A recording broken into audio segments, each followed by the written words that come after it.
రైతు సోదరులందరికీ నమస్కారం. నేను మీ Kiran Prasad, sales officer Warangal, insecticides India limited IL tractor brand company.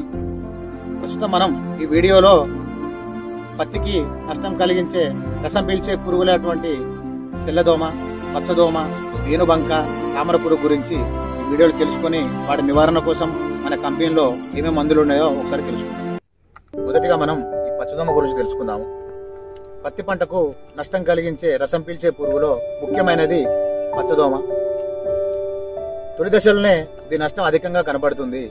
ఈ పచ్చదోమ ఆకులు అడుగు భాగాలా చేరి రసం పీల్చడం వల్ల ఆకులు ముదురు ఎరుపు రంగులోకి మారి దూనల్లా ముడుచుకుంటాయి. క్రమేపీ ఆకులు ఎండి రాలిపోయి మొక్క ఎదగకుండా ఆగిపోతుంది. పంటకు నష్టం కలిగించే మరో రసం పీల్చే పురుగు పేనుబంక. దీని చిన్న పెద్ద పురుగులు ఆకుల అడుగు భాగాల్లో గుంపులు గుంపులుగా చేరి రసం పీలుస్తాయి. మొదట ఇది లేత కొమ్మలకు చేరి తర్వాత క్రింది వాటికి వ్యాపిస్తుంది. ఫలితంగా ఆకు ముదురాకుపచ్చ రంగులోకి మారి దూనెలా ముడుచుకుంటుంది. ఇది తేనె వంటి జిగురు పదార్థాన్ని విసర్జిస్తుంది. తామర పురుగు, పచ్చదోమ, పేనుబంకల తామర పురుగు కూడా పత్తి పంటకు తొలి దశలో సోకి అధిక నష్టం కలిగిస్తుంది. దీని తల్లి పిల్ల పురుగులు ఆకుల అడుగు భాగాలు చేరి ఆకును గోకి రసం పీలుస్తాయి. ఫలితంగా ఆకు అడుగు భాగం వెండి చారల్లా మెరిసి ఆకులు వంకరగా తిరుగుతాయి. టొబాకో వైరస్ రావడానికి ముఖ్య కారణం ఈ తామర పురుగు. తెల్లదోమ, ఇది పంట పూత కాయ దశలో చేరి పంటను విపరీతంగా నష్టం కలిగిస్తుంది. దీని తల్లి పిల్ల పురుగులు ఆకుల అడుగు భాగాల్లో చేరి విపరీతంగా రసం పీలుస్తుంది. ఇవి పేనుబంక మాదిరిగా తేనె వంటి జిగురు పదార్థం విసర్జిస్తాయి. ఆ జిగురు పదార్థం వల్ల పంట బూజు తెగులుకి సోకి దూది పాడైపోతుంది. అలా పాడైపోవడం వల్ల దూది నాణ్యత కోల్పోతుంది.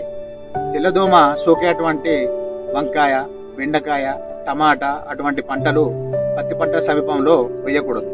రైతు సోదరులందరికీ మనస్ఫూర్తిగా విన్నపించి నేను చెప్పదలుచుకునేది ఏంటంటే, పంట నష్టం కలిగాక మనం పురుగు మందులు వాడేదానికంటే ముందుగా గ్రహించి పురుగు మందులు పిచికారీ చేసుకుంటే ప్రయోజనం ఉంటుంది.